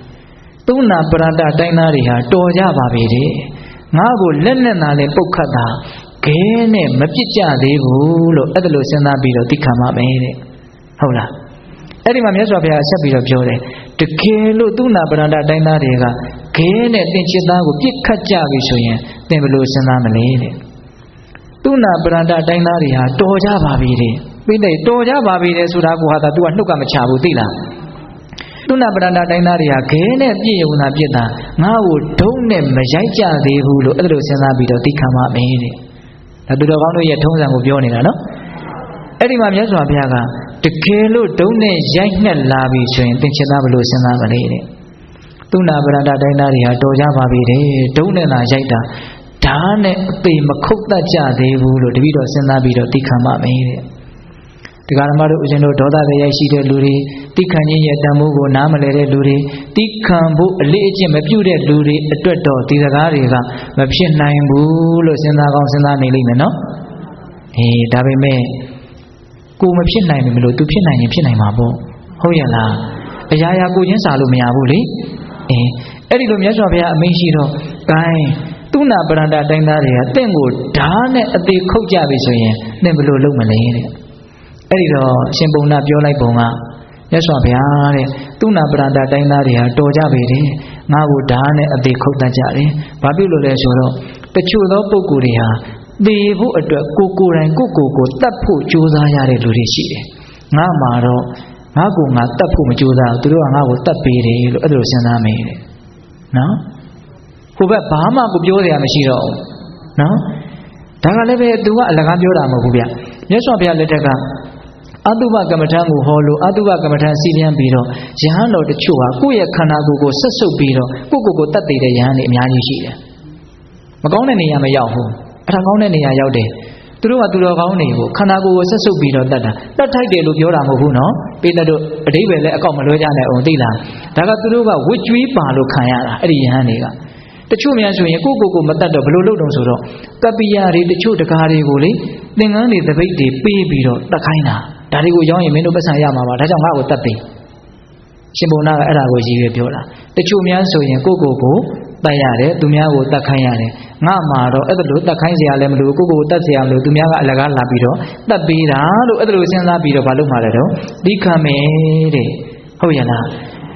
အဲ့ဒါလောက်အင်မတန်သိခံနိုင်တဲ့အစွမ်းနဲ့ပြည့်စုံတော့သုဏပရန္တတိုင်းကိုရောက်တယ်တဝါတွင်အတွင်မှာပဲယဟန္တာဖြစ်တယ်သူ့လိုယဟန္တာဖြစ်ဖို့အတွက်ဥပဒက900ကိုစီယုံနိုင်တယ်နော်တရားသူရအောင်ဥပဒကမှာ900ရအောင်သူသာသနာပြုနိုင်တယ်နောက်ဆုံးတော့အဲ့ဒီသုဏပရန္တတိုင်းသားတွေဟာရှင်ပုံနာကိုအကြောင်းပြုပြီးတော့သူတော်ကောင်းတွေအများကြီးဖြစ်ကြတယ်လပိတ္တတို့စဉ်းစားတရားဥစဉ်တို့စဉ်းစားတရားကသိခံနိုင်စရာတစ်ခုခုသိခံစရာတစ်ခုခုနဲ့ကျုံလာပြီဆိုလို့ရှိရင်ဒါကိုငါ့ကိုသိခံဖို့ဆိုတဲ့အရလက်ကြီးကိုရဖို့အတွက်လာပြီးတော့ငါ့ကိုအကျိုးဆောင်နေတာလို့အဲ့လိုများစဉ်းစားမယ်ဆိုရင်မကောင်းဘူးလားတခါတလေလေအခက်အခဲလို့မအောင်မိပဲနဲ့အခွင့်အရေးလို့အောင်မိမယ်ဆိုရင်စိတ်ကတမျိုးပြောင်းသွားတာဗျဟုတ်လားဒါလေးကိုငါလှုပ်ကြည့်လိုက်အောင်မယ်စွန့်ကြည့်လိုက်အောင်မယ်ဆိုကြပါစို့ချင်းတကောင်ကကြိုက်တယ်အစိတ်တူမယ်ဆိုရင်လည်းတူလို့ရတယ်ငါဘယ်လောက်ခံနိုင်ရင်ရှိလဲငါနည်းနည်းလေးစမ်းကြည့်အောင်မယ်ဆိုရင်စိတ်တူတဲ့သဘောမရှိတော့ဟုတ်ရဲ့လားအဲ့ဒါလိုမျိုးကိုယ်စိတ်တည်တာနဲ့ဗราဏကြတဲ့သဘောမှမရှိဘူးလားရှိတယ်ပိဋကရဲ့သိခံခြင်းနဲ့ပတ်သက်ပြီးတော့ပြောမယ်ဆိုကုန်နိုင်ကြမရှိဘူးနော်ဒါကြောင့်အကြီးအသွေးရှိတဲ့လူတန်ဖိုးရှိတဲ့လူတယောက်ဖြစ်ခြင်းရင်ဘဝမှာသိခံနိုင်တဲ့အစွမ်းရှိဖို့လိုတယ်နောက်ဆုံးအနှစ်ချုပ်ကလေးပြောခြင်းတယ်နော်ဘဝဆိုတာကိုဖြစ်ချင်တိုင်းဖြစ်ဖို့အတွက်အရန်တဲ့အကုန်လုံးကောင်းကောင်းမွန်မွန်စီမံပြီးတော့အရန်နဲ့စောင့်နေတာမျိုးမဟုတ်ဘူးဟုတ်ရဲ့လားဖြစ်ချင်တာတွေဖြစ်မှာပဲတွေ့ချင်တာတွေတွေ့မှာပဲကြုံချင်တာတွေကြုံမှာပဲပြီးခံခြင်းဆိုတဲ့အကြီးအသေးမရှိရင်ဘဝမှာဘယ်လိုမှအစင်မပြေနိုင်ဘူးဆိုတာကိုနားလည်ထားဖို့လိုတယ်ဟုတ်ရဲ့လားဒါကြောင့်ဦးဇင်းတို့တတ္တိယအကြီးအသေးပြီးကြအောင်စို့နော်ရှင်ကြီးမှာရှိရမယ့်အကြီးအသေး၄ချက်ထဲက၃ချက်ပြီးသွားပြီနော်နောက်သတုထာမြောက်အကြီးအသေးကဘာတဲ့တုန်းသွားရေးလာရေးတတ္တိရှိရမယ်ဒီနေရာမှာလည်းပဲမြတ်စွာဘုရားကတန်ဖိုးရှိတဲ့လူတစ်ယောက်တန်ဖိုးရှိတဲ့ယဟန်တစ်ပါးဖြစ်ခြင်းတဲ့ဆိုရင်သွားရေးလာရေးတဲ့တတ္တိရှိရမယ်တဲ့အဲ့ဒါဘာပြောတာလဲဆိုတော့ဣရာဘိကဝေဘိက္ခုဣရာဘိကဝေဘိက္ခုယာယံတိတအကတပုဗ္ဗာဣမိနာဒီကေနအတုနာယတိတံတပ္ပသင်္ခါရသမထောသဗ္ဗုပတိပတိနိတ္တခောတနခေယဝိရာကောနိရောဓနိဗ္ဗာနတံခိပင်ညေဝကံထာဟောတိအဓိပ္ပာယ်ကဘာပြောတာတော့ဆိုတော့ဟောဒီသာသနာတော်မြတ်ကြီးမှာယဟန်တစ်ပါးဟာတဲ့ယာယံတိတာအဂတပုဗ္ဗာဣမိနာဒီကေနအတုနာအင်မတန်ရှည်လျားလှပြီဖြစ်တဲ့တန်လျာကာလတစ်လျှောက်လုံးတစ်ခါမှမရောက်ဖူးသေးတဲ့နေရာဆိုတာရှိပါတယ်တဲ့ ဟုတ်လားတန်တရားကြီးရှည်လျားလာပြီဒါပေမဲ့တစ်ခါမှမရောက်ဘူးတဲ့နေရာဆိုတာရှိတယ်တဲ့အဲ့ဒီနေရာဆိုတာဘာပြောတာလဲဆိုတော့တဲ့ယတိတံတပ္ပသင်္ခါရသမထောတဲ့အလုံးစုံသောသင်္ခါရတရားတွေပြုပြင်စီမံမှဖြစ်ပေါ်လာတဲ့တရားတွေကိုသင်္ခါရတရားလို့ခေါ်တယ်နော်အဲ့ဒီသင်္ခါရတရားတို့ရဲ့ချုပ်ငြိမ်းရာတပ္ပုပတိပတိနိတ္တခောတဲ့ဥပရိတရားတွေအလုံးကိုစွန့်လွတ်ရာတဏခယောတဲ့တဏကုံရာဝိရာဂောတဲ့ယာကကင်းရာနော်နိရောဓတဲ့ဒုက္ခခတ်သိမ်းချုပ်ငြိမ်းရာနိဗ္ဗာန်တဏကုံရာပရိယေတွေနဲ့ဟောတာနော်နိဗ္ဗာန်ကိုပြောတာအဲ့ဒီနိဗ္ဗာန်ဆိုတဲ့အယတ္တေတတင်စားပြောတာနော်နိဗ္ဗာန်ဆိုတာအယတ္တေတတခုမဟုတ်ပါဘူးဟုတ်လားသင်္ခါရတရားတို့ရဲ့ချုပ်ငြိမ်းရာဥပရိတရားတို့ရဲ့ကုံရာသူပြောထားပြီးအတိပ္ပယ်ဖွင့်ပြီးသားဟုတ်လားအဲ့ဒီနိဗ္ဗာန်ဆိုတဲ့အယတ္တေတကိုတဲ့တံခိပ္ပင်ညေဝကန္တာဟောတိမြန်မြန်သွားရမယ်တဲ့အဲ့ဒါသွားရဲလာရဲတဲ့တတိရှိတာပဲတဲ့တခါမှမရောက်ဘူးသေးတဲ့နိဗ္ဗာန်လို့ဆိုရတဲ့အယတ္တေတကိုမြန်မြန်သွားရမယ်တဲ့အဲ့ဒါသတုဋ္ဌာမြောက်အင်္ဂါရပ်တခါမှမရောက်ဘူးသေးသောလို့ပြောတဲ့စကားလေးကစိတ်ဝင်စားစရာကောင်းတယ်နော်နိဗ္ဗာန်ဒီတခါမှမရောက်ဘူးသေးသောလို့ဆိုတော့ဦးဇင်းတို့အခုဒီနတ်ပြည်တို့လူပြည်တို့အပေလေးဘုံတို့ဆိုတာတွေကတော့ကျိန်ဖန်များစွာရောက်နေကြနေရာတွေပေါ့ဟုတ်ရလားဟုတ်တယ်နော်ကိုမရောက်တဲ့နေရာမရှိဘူးသုဒ္ဓဝါဒ၅ဘုံကတော့မရောက်ဘူးသေးဘူးပေါ့သူတို့ကအရိယာဇာယပုဂ္ဂိုလ်တွေမှရောက်နိုင်တာကိုဗျဟုတ်ရလားထားပါတော့အဲ့ဒါကတော့အဘိဓမ္မာသဘောတွေဖြစ်တယ်အဲ့တော့ဦးဇင်းတို့တခါမှမရောက်ဘူးသေးတဲ့နိဗ္ဗာန်ကိုရောက်ဖို့အတွက်ဘယ်လမ်းကသွားရမှာလဲအဲ့ဒီလမ်းကိုသွားရတဲ့သဘောလို့ဆိုလိုတာအဲ့တော့မဲခင်၈ပါးဒီတခါမှမသွားဘူးသေးတဲ့တခါမှမရောက်ဘူးသေးတဲ့နိဗ္ဗာန်ကိုရောက်ဖို့အတွက်လမ်းမဲခင်၈ပါးဟုတ်လားအဲ့ဒီမဲခင်၈ပါးလမ်းကိုရှောင်ရဲရမယ်လို့ဆိုတာဒါသတုဋ္ဌာမြောက်ရှိရမယ်အင်္ဂါရပ်ပေါ့နော်မဲခင်၈ပါးလမ်းကိုရှောင်ရမယ်မဲခင်၈ပါးဒီအကောင်းဆုံးလမ်းပဲဦးဇင်းတို့မြတ်စွာဘုရားလက်ထက်ကယဟန်တော်ရှင်မြတ်ဒီဒေသစာတွေကြွချီပြီးတော့ပြန်လာတော့စမိဆက်ရာပြောကြတာပေါ့ဗျာဘေရွာနဲ့ဘေရွာကြားကလမ်းကတိတ်ဆိုးတာပဲဟုတ်လားဘေရွာနဲ့ဘေရွာသွားတဲ့လမ်းကတော့ဖြူးနေတာပဲကောင်းလိုက်တာလမ်းနေနဲ့ပတ်သက်ပြီးတော့သူတို့အတွေ့အကြုံတွေကိုပြောကြတာအဲ့ဒီချိန်မှာမြတ်စွာဘုရားကရောက်လာပြီးတော့จิตသားတို့ဘာစကားတွေပြောနေကြတာတော့မှန်လားပါဗျာတပည့်တော်တို့သွားခဲ့တဲ့လမ်းနေနဲ့ပတ်သက်ပြီးတော့ပြောနေတာအဲ့ဒီတော့မြတ်စွာဘုရားကจิตသားတို့တဲ့အဲ့ဒီလမ်းနေနဲ့ပတ်သက်ပြီးတော့ပြောတာဘာမှအကျိုးမရှိဘူးအဲ့ဒီမှာလမ်းဆိုတဲ့စကားလေးကိုပဲမြတ်စွာဘုရားကယူပြီးတော့တရားတစ်ပုဒ်ဟောတယ်ဗျနော်တရားကဘာလဲဆိုတော့မဲခင်၈ပါးဆိုတဲ့လမ်းဒီလမ်းတကလမ်းထဲမှာအမျက်ဆုံးပဲတဲ့မဂ္ဂနံထင်ကြီးကောတိတောသစ္စာနံစတုရောပရာဝိရာဂောတိထောဓမ္မာနံဒွိပရာနင်္စစကုမာမဂ္ဂနံလမ်းတကလမ်းတို့တွင်လမ်းမောင်းများစွာရှိတာထဲမှာအထင်ကြီးကောတဲ့အင်္ဂါ၈ပါးနဲ့ပြည့်စုံတဲ့မဉ္ဇဉ်ကိုရစေနိုင်တဲ့အရိယာမဂ်ခင်၈ပါးသည်သာလျှင်သစ္ထောအမျက်ဆုံးပဲတဲ့လမ်းတကလမ်းထဲမှာမဂ်ခင်၈ပါးသည်အမျက်ဆုံးသောလမ်းပဲတဲ့အမှန်တရားတကအမှန်တရားသစ္စာတရားတွေထဲမှာ၄ပါးသော၄ပိုက်သောစကလုံးတို့ဖြင့်ဟောထားတဲ့သစ္စာ၄ပါးအရိယာသစ္စာ၄ပါးသည်အမျက်ဆုံးပဲတဲ့သဘောတရားတကသဘောတရားထဲမှာနိဗ္ဗာန်ဆိုတဲ့ຢာကကင်းတဲ့တရားသည်အမျက်ဆုံးပဲတဲ့တတ္တဝါတွေထဲမှာမြတ်စွာဘုရားသည်အမျက်ဆုံးပဲလို့အဲ့ဒီမှာဟောတယ်အဲ့ဒီတော့လမ်းတကလမ်းထဲမှာဘယ်လမ်းသည်အမျက်ဆုံးလဲမဂ်ခင်၈ပါးသည်အမျက်ဆုံးပဲဘာဖြစ်လို့လဲဆိုတော့တန်တရားလုံးတစ်ခါမှမရောက်ဘူးသေးတဲ့နိဗ္ဗာန်ကိုရောက်ဖို့အတွက်ဖြစ်တဲ့အတွက်ကြောင့်မဂ်ခင်၈ပါးလမ်းသည်အမျက်ဆုံးဟုတ်ရဲ့လားအဲ့တော့မဂ်ခင်၈ပါးအလုံးသိတယ်နော်သမ္မာဒိဋ္ဌိသမ္မာသင်္ကပ္ပသမ္မာဝါစာသမ္မာကမ္မန္တသမ္မာအာဇီဝသမ္မာဝါယမသမ္မာတတိသမ္မာသမာဓိဟုတ်လားအဲ့ဒီမဂ်ခင်၈ပါးဒါလေးကိုအချင်းချုပ်ပြောမယ်ဆိုရင်သီလသမာဓိပညာသမ္မာဒိဋ္ဌိနဲ့သမ္မာသင်္ကပ္ပသည်ပညာမဂ်ခင်၂ပါးမှန်မှန်ကန်ကန်သိတယ်မှန်မှန်ကန်ကန်ကြံစည်တယ်ပေါ့နော်အေးသမ္မာဝါစာသမ္မာကမ္မန္တသမ္မာအာဇီဝလို့ဆိုတဲ့မှန်တဲ့အပြောမှန်တဲ့အလုပ်မှန်တဲ့အသက်မွေးဝမ်းကြောင်းမှုဆိုတာကသီလမဂ်ခင်၃ပါးသမ္မာဝါယမသမ္မာတတိသမ္မာသမာဓိဆိုတာကတော့သမာဓိမဂ်ခင်၃ပါး တမက်ကင်၈ပါးကိုချုပ်လိုက်ရင်သီလသမာဓိပညာဟုတ်လားအဲ့ဒီသီလသမာဓိပညာကိုပဲတစ်ခါထပ်ပြီးတော့ချုပ်လိုက်ရင်မနေ့ကပြောထားတာအမှတ်ရကြအောင်မလားသီလသမာဓိပညာကိုအနှစ်ချုပ်ရင်အပ္ပမာဒဆိုတဲ့တရားတစ်ခွန်းရတယ်လို့မပြောဘူးလားပြောတယ်တတိထားတာခန္ဓာကိုယ်ကိုတတိထားတာဟုတ်လားခန္ဓာကိုယ်ရဲ့သဘောတဘာဝအမှန်ကိုအမှန်အတိုင်းသိမြင်နားလည်အောင်ကြိုးစားနေတာသိနေတာအဲ့ဒါပါလေအပ္ပမာဒဝင်လေထွက်လေထီတိုင်းသိမယ်ဖောင်းနာပိန်နာမှတ်တယ်ဆိုရင်လည်းဖောင်းနာပိန်နာရဲ့သဘောတဘာဝတွေကိုသိမယ်ခံစားချက်တွေကိုသိမယ်စိတ်တွေကိုသိမယ်သဘောတရားတွေကိုသိမယ်ခန္ဓာရဲ့အမှန်ကိုအမှန်တိုင်းသိမြင်နားလည်အောင်ကြိုးစားနေရင်အဲ့ဒါမဂ်ခင်၈ပါးကိုကြိုးစားနေတယ်လို့ပြောလို့မရဘူးလားရတယ်ဗျအဲ့ဒါဒီနိဗ္ဗာန်တည်းဟူသောမရောက်ဘူးသေးတဲ့အရက်ဒေသကိုရောက်အောင်သွားနေတာဟုတ်ရဲ့လားမင်းကုန်းစတော်ဘုရားကြီးကတော့သူကအနိစ္စဒုက္ခအနတ္တကိုသိတယ်ဆိုတဲ့ခြေလမ်းကြီး၃လမ်းနဲ့သွားရမယ်လို့သူကတော့အဲ့လိုပြောတယ်စတော်ကြီးကနော်ဦးဇင်းတို့အာတိဝိတောပမသုတ်တံမှာပြောတာနော်မမြင်တာကိုသိလိုက်ရင်မမြင်တာကိုသိလိုက်ရင်နိဗ္ဗာန်ကိုရောက်ဖို့အတွက်ခြေတလန်းလှမ်းလိုက်တာနောက်ထပ်မမြင်တာကိုသိလိုက်ရင်ခြေတလန်းလှမ်းတာဒါအနိစ္စ ानु ပဒနာပေါ့နော်နောက်ဆင်းရဲတယ်လို့သိရင်လည်းပဲဒါခြေလမ်းတစ်မျိုးလှမ်းပြီးတော့သွားတာပဲအနှစ်သာရမရှိဘူးလို့သိရင်လည်းပဲနိဗ္ဗာန်ကိုရောက်ဖို့အတွက်ဒါဘာလို့နေတာတော့သွားနေတာအဲ့ဒါဥစဉ်တို့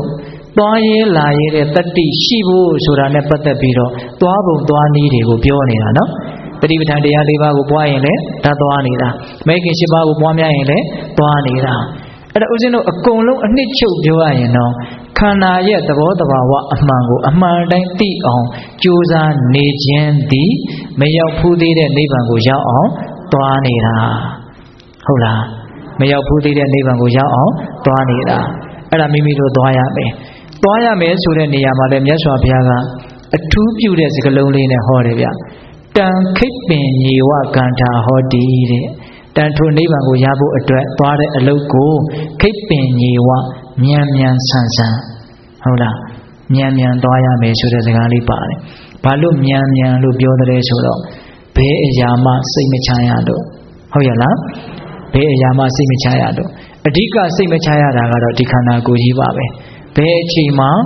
လူဘဝမှာနေထိုင်ဖို့ကံကုန်သွားမယ်ဆိုတာဘယ်သူမှမသိနိုင်ဘူးဟုတ်လားကံကုန်မှသာလည်းသိတာမဟုတ်ဘူးနော်တက်တန်းကုန်ရင်လည်းသိတာပဲဟုတ်လားတခါတလေကံနဲ့တက်တန်းနဲ့ရောပြီးတော့ကုန်လို့လည်းသိတတ်တယ်တခါတလေကံလည်းမကုန်ဘူးတက်တန်းလည်းမကုန်ပါပဲနဲ့ကပ်ပြီးတော့ဖြတ်လိုက်တဲ့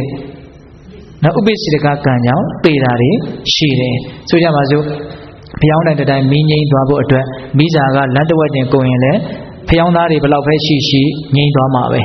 ဟုတ်လားမိစာကြီးဘယ်လောက်ပဲရှိဖျောင်းသားကုန်ရင်လည်းငိမ့်မှာပဲမိစာရောဖျောင်းသားရောတစ်ခုလုံးတစ်ပြိုင်တည်းကုန်ရင်လည်းငိမ့်မှာပဲတခါတလေကျတော့မိတော့ကလေးတောင်းနေတယ်မိစာလည်းအရှိကြီးရှိတယ်ဖျောင်းသားလည်းအကောင်ကြီးရှိတယ်ဒါပေမဲ့လေပြင်းတစ်ချက်ဝှေ့လိုက်တော့လည်းငိမ့်ရတာပဲဟုတ်ရအဲ့တော့ဒကာဓမ္မတို့ဦးဇင်းတို့ရဲ့ဒီတေခြင်းသဘောတရားဖောက်ပြန်ခြင်းပျက်စီးခြင်းသဘောတရားဆိုတာအကြောင်းအမျိုးမျိုးရှိတယ်ဟုတ်ရဲ့လားအကြောင်းအမျိုးမျိုးရှိတယ်နော်မြတ်စွာဘုရားကတော့ဣဇေဝကိစ္စမာတဗံကောဇေညာမရဏံတုဝေနာဟိနောသင်္ကရတေနမဟာသေနေနမစ္ဆုနာလို့ဟောတယ်သေခြင်းတရားမှာမဟာသေနေနများစွာသောစစ်တီတွေရှိတယ်တဲ့သေမင်းတည်းဟူသောတစ်ဖက်ရန်သူမှာစစ်တီတွေအများကြီးရှိတယ်ဆိုလိုတာကသေစရာအကြောင်းတွေအများကြီးရှိတယ်လို့ပြောတာဟုတ်ရဲ့လားအဲ့ဒီအကြောင်းတွေကိုစဉ်းစားပြီးတော့မြန်မြန်ဆန်ဆန်ကြိုးစားရမယ်ဒါကြောင့်ဦးဇင်းတို့မိုးကုတ်စတော်ဘုရားကြီးကတော့ဘယ်လိုပြောတော့ငါသည်မုတ်ချသေရမည်အချိန်ပိုင်းသာလိုတော့သည်ဘလောက်ထိတ်လန့်စရာကောင်းလဲအချိန်ပိုင်းသာလိုတော့သည်နော်အဲ့တော့သေကြတာတခုကတော့တရက်ကုန်သွားရင်တရက်စာကုန်သွားတယ်တရက်စာသေဖို့နေလာတယ်ဒါကြောင့်ပေတပေါင်းသူတော်ကောင်းတို့ဒီအချက်ကိုစဉ်းစားပြီးတော့ဒီမရောက်ဘူးသေးတဲ့နိဗ္ဗာန်ကိုရောက်ဖို့အတွက်သွားတဲ့နေရာမှာနှင်းနှီးသွားရမှာလားမြန်မြန်သွားရမှာလားမြန်မြန်သွားရမှာဒါကတော့ဦးဇင်းတို့မဂ်ခင်၈ပါးပွားများပြီးတော့ဝိပဿနာတရားပွားများပြီးတော့သွားတဲ့နည်းပေါ့နော်နောက်ထပ်ဦးဇင်းတို့မလွဲနိုင်တဲ့နည်းတစ်နည်းရှိသေးတယ်အဲ့ဒါကဘာလဲဆိုတော့ဒါနကောင်းမှုပြုတိုင်းသီလကောင်းမှုတွေစောင့်တည်တိုင်း တရားဘာဝနာတွေကိုပွားများတိုင်းဒီကုသိုလ်ကောင်းမှုတို့ကြောင့်ဘုရားတပည့်တော်တို့သည်မဲ့ညာဘုံညာမျက်နှိပ်ပံကိုလျင်မြန်စွာရပါစေလို့ဆုတောင်းရမယ်တကယ်လဲလုပ်ရမယ်ဆုလဲတောင်းရမယ်ဟာဆုတောင်းရမလိုပါဘူးလို့တစ်ဖက်သက်ဘယ်တော့မှမပြောပါနဲ့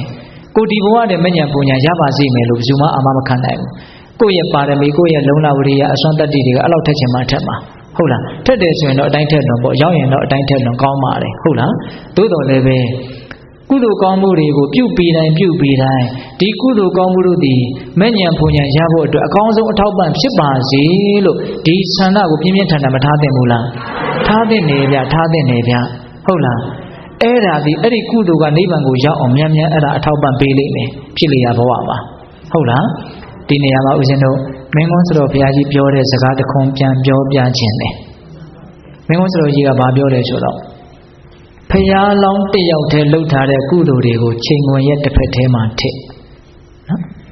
ကြံတဲ့တတ္တဝါအနန္တပြုထားတဲ့ကုသိုလ်ကောင်းမှုတွေကိုကြံတဲ့ချိန်ခွင်တစ်ဖက်ထဲမှာထည့်နော်ချိန်ခွင်ကိုဆွဲပြီးတော့မြှောက်လိုက်ပါတဲ့ဖရာလောင်းတစ်ယောက်တည်းပြုထားတဲ့ကုသိုလ်တွေကဇောက်ထိုးကြီးတာနေလိမ့်မယ်တဲ့ဘာလို့အဲ့လိုဖြစ်ရလဲတဲ့ဆရာတော်ကြီးကအရှင်းပြတယ်ကြံတဲ့တတ္တဝါတွေအနန္တမရေမတွက်နိုင်အောင်များတယ်နော်ဒါပေမဲ့အဲ့ဒီအနန္တတတ္တဝါတွေပြုထားတဲ့ကုသိုလ်တွေဒီမှာတယောက်တည်းသောပြုထားတဲ့ပုဂ္ဂိုလ်ရဲ့ကုသိုလ်ကများနေတယ်ဘာလို့အဲ့လိုဖြစ်ရလဲဆိုတော့ဘုရားလောင်းကတော့ကုသိုလ်ကောင်းမှုတွေကိုပြုတိုင်းဒီကုသိုလ်ကောင်းမှုကြောင့်သဗ္ဗညုတညာနတ္တပိစိယောဟောတုသဗ္ဗညုတညာကိုရပါရစေလို့သူ့မှာရည်ရွယ်ချက်ကောင်းမှန်အမြဲတမ်းအတ္တိတကြရှိနေတယ်ဟုတ်လားဒါကြောင့်ကုသိုလ်ကောင်းမှုတွေကအမြဲတမ်းစုမိတယ်လို့ဖြစ်နေတာပေါ့တော့တရားဓမ္မတို့ဦးဇင်းတို့တာမန်လူတွေကြတော့တန်တရားတစ်လျှောက်လုံးကုသိုလ်တွေကတော့မပြုဘူးမဟုတ်ဘူးပြုတယ်နော်ဒါပေမဲ့ဘလို့ဖြစ်နေတော့ဆိုတော့ပြုတိုင်းသောကုသိုလ်တရားတွေကမစုမိဘူးဖြစ်တယ်ဘာကြောင့်မစုမိတာလဲဆိုတော့ကိုယ့်ရဲ့အလိုဆန္ဒတွေကထွေပြားတာပေါ့လောဘတွေကများတာပေါ့နော်ဂုဏ်ပကာသနာရခြင်းနဲ့လူချမ်းသာဖြစ်ခြင်းနဲ့လက်ချမ်းသာဖြစ်ခြင်းနဲ့ဆိုပြီးတော့ဒီတန်တရားဝုတ်ကလွတ်ဖို့ဆိုတဲ့ရည်ရွယ်ချက်နဲ့တွေးပြီးတော့တခြားလိုလားချက်တွေအများကြီးရှိနေတယ်ဟုတ်လားအဲ့တော့ကုသိုလ်ကောင်းမှုတော့ပြုတယ်နတ်ဖြစ်ခြင်းနဲ့ဆိုကြပါစို့အဲ့ဒီကုသိုလ်ကနတ်ဖြစ်အောင်ကူညီလိုက်မှာပဲအထောက်ပံ့ပေးလိုက်မှာပဲအကျိုးပေးလိုက်မှာပဲနတ်လည်းဖြစ်တယ်ဒါပေမဲ့အဲ့ဒီနတ်သည်အနိစ္စမီဝါမျိုးတဲ့အတွက်ကြောင့်နောက်ဆုံးကုံဆုံးသွားတယ်အဲ့ဒီနတ်ကုံဆုံးသွားတာနဲ့တပြိုင်နက်တည်းနတ်ဖြစ်အောင်ပြုထားတဲ့ကုသိုလ်လည်းပဲတပြိုင်နက်တည်းကုံသွားရောအဲ့ဒါလိုနီးနဲ့တရားဓမ္မတို့ဦးဇင်းတို့တာမန်တတ္တဝါတွေရဲ့ကုသိုလ်တွေဟာကုန်ခန်းခဲ့တာဟုတ်လားအဲ့တော့အရက်ထဲမှာလူတွေကိုပြောသလိုမျိုးပေါ့နော်ရအောင်ရှာကုန်အောင်ဖြိုးဘာမှအဖတ်မတင်ဘူးဟုတ်လားဘာမှအဖတ်မတင်ဘူးအဲ့ဒါလိုနီးနဲ့လာခဲ့လို့တတ္တဝါအနန္တပြုထားတဲ့ကုသိုလ်ကောင်းမှုတဲ့ဘုရားလောင်းတယောက်တည်းပြုတဲ့ကုသိုလ်ကပို့ပြီးတော့များတယ်တဲ့ဒါကြောင့်ကိုယ့်ရဲ့ကုသိုလ်ကောင်းမှုတွေကိုပြည့်စုံအောင်ပါရမီထိုက်တဲ့ဟုတ်လားအည်အသွေးမှီတဲ့ကုသိုလ်တွေဖြစ်အောင်ကုသိုလ်တွေကိုဘာလုပ်ရမလို့စုဆောင်းရမယ်ဆိုကြပါစို့ကုသိုလ်တွေဟာပတ်စံနဲ့တူတယ်ဆိုကြပါစို့ကိုလိုချင်တဲ့ပစ္စည်းကတရားရှိမှဝယ်လို့ရမယ်ဆိုရင်တရားပြည့်အောင်စုရမှာပေါ့ဟုတ်လားတရားမပြည့်သေးတဲ့မြတ်ဒီတရားတန်ပစ္စည်းကိုမရနိုင်ဘူးဟုတ်လားအဲ့ဒါလိုပဲနိဗ္ဗာန်ဒီဟုသောကိုလိုချင်တဲ့ပစ္စည်းကိုကုသိုလ်ဒီဟုသောငွေကြေးနဲ့ဝယ်မယ်ဆိုရင်နိဗ္ဗာန်နဲ့တန်တဲ့ကုသိုလ်ကိုကိုယ်တတ္တမှာရှိထားဖို့စုမိထားဖို့မလိုဘူးလားလိုတယ်ဒါကြောင့်ဒီမလွဲနိုင်တဲ့နီးလေးကိုလည်းစိတ်ဝင်စားဖို့လိုတယ်လို့ထင်တယ်နော်ဒါကြောင့်ပိဋကပေါင်းသူတော်ကောင်းတို့မဂ်ခင်၈ပါးပွားများသီလသမာဓိပညာတွေကိုကြိုးစားအထောက်ပြီးတော့ဒီဘဝတည်းနိဗ္ဗာန်ရအောင်လုပ်ကြရမယ်ဟုတ်လားတစ်ဖက်ကလည်းပဲဒါနသီလဘာဝနာကုသိုလ်ကောင်းမှုတွေပြုပြီးတိုင်းနိဗ္ဗာန်မက်ဖို့ကိုမြန်ရခြင်းရဲ့အထောက်ပံ့ဖြစ်ပါစေလို့ဆုလဲဘာလုပ်ကြမလဲတောင်းကြရမယ်အဲ့ဒီနီးနဲ့မလွဲနိုင်အောင်ကြိုးစားကြမယ်ဆိုရင်ပိဋကရေ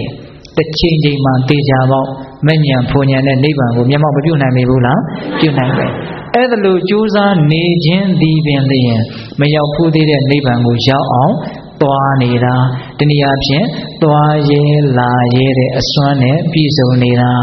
ဟုတ်ရဲ့လားဦးဇင်းတို့တရားဟောတာအချိန်စေ့တော့မယ်နော်အဲ့တော့အင်္ဂါဘယ်နှရက်လဲ၄ရက်ပဂတိအစဉ်ကြီးမှာရှိတဲ့အဲ့ဒီအင်္ဂါရက်၄ပါးမျိုးမိမိတဏ္ဍာမှာရှိမယ်ဆိုရင်တန်ဖိုးရှိတဲ့လူအဖို့တန်တဲ့လူတယောက်ဖြစ်မှာပါဟုတ်လားနံပါတ်1 နာလေတဲ့သဘောနားထောင်တဲ့သဘောရှိရမယ်နံပါတ်2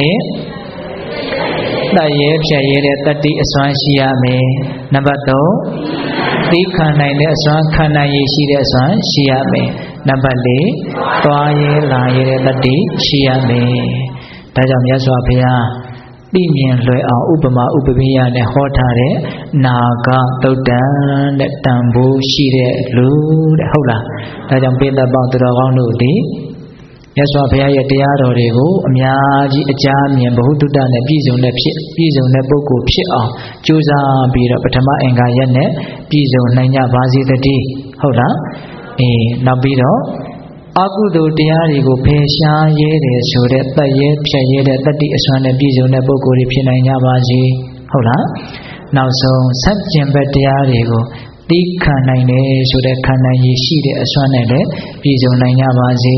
နောက်ဆုံးမရောက်ဘူးသေးတဲ့နိဗ္ဗာန်ကိုရောက်အောင်သွားနိုင်ကြတဲ့သူတော်ကောင်းတွေဖြစ်ကြပါစေလို့ဦးဇင်းတို့ဆန္ဒပြုပြီးတော့မေတ္တာပို့ပြီးတရားဝေဓမ္မသဘင်ကိုဆုံးသတ်ကြရအောင်ဘဝတုသဗ္ဗမင်္ဂလရက္ခဏုသဗ္ဗဒေဝတာသဗ္ဗဗုဒ္ဓ ानु ဘာဝေနတရာဒုက္ခိဘဝန္တုတိဘဝတုသဗ္ဗမင်္ဂလရက္ခဏုသဗ္ဗဒေဝတာသဗ္ဗဓမ္မာနုဘာဝေနတရာဒုက္ခိဘဝန္တုတိဘဝတုသဗ္ဗမင်္ဂလရက္ခဏုသဗ္ဗဒေဝတာသဗ္ဗသံဃာနုဘာဝေနတရာဒုက္ခိဘဝန္တုတိတေတုမာကတရားနာပိသပေါတဲ့သူတော်ကောင်းတို့သာသာအလုံးတော်တတ္တဝါနန္ဒတို့အားသဗ္ဗမင်္ဂလာလောကေလောကုတ္တရာကောင်းဆိုသမျှမင်္ဂလာဝဝတိဘဝတုကောင်းစွာမသွေဖြစ်တော်မူကြပါစေတည်းသဗ္ဗဒေဝတာမိမိတို့ခန္ဓာကိုယ်မှာစောင့်ကြနေကြကုန်သောနတ်မိမိတို့အိမ်မှာစောင့်ကြနေကြကုန်သောနတ်မိမိတို့သာသနာမိမိတို့ကဘာမှာစောင့်ကြနေကြကုန်သောနတ်မြတ်ကောင်းနာပေါင်းတို့ကလည်းပဲရက္ခဏုကောင်းစွာမသွေဆောင်လျှောက်တော်မူနိုင်ကြပါစေတည်းသဗ္ဗဗုဒ္ဓ ानु ဘာဝေနကေငါဝါလူသေးစုမကပွင့်တော်မူကြတဲ့သုလူတော်တာဘာဘုရားရှင်ကိုယ်တော်မြတ်တို့ရဲ့တကုတေဇောအာနုဘောတော်တို့ကြောင့်၎င်းသဗ္ဗဓမ္မာနုဘာဝေနမေလီတံဖူလီတံနိဗ္ဗာန်ပရိယတိဟုဆိုသောစေတတော်တရားတော်မြတ်တို့ရဲ့တကုတေဇောအာနုဘောတော်တို့ကြောင့်၎င်းသဗ္ဗသံဃာနုဘာဝေနမဂ္ဂတံလေးရောက်ဖလတံလေးရောက်ဆိုသောရှေယောတော်ရိယသံဃာရှင်မြတ်တို့နဲ့တကွာ